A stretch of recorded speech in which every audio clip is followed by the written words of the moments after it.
If you're locked out of your Schlage smart lock and don't have the access code, there are still a few ways to regain entry or reset the device.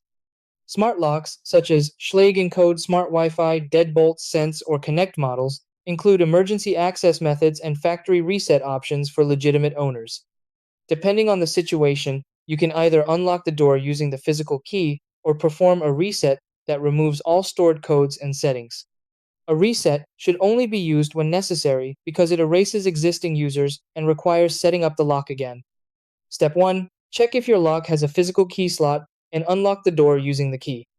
Step 2. If you still can't access it, remove the battery cover and ensure the batteries are fully charged. Step 3. Press and hold the Schlage button for about 10 to 15 seconds until the lock beeps or flashes. Step 4. Release the button to complete the factory reset, which clears all stored codes. Step 5. Set up the lock again through the Schlage Home app and create new access codes.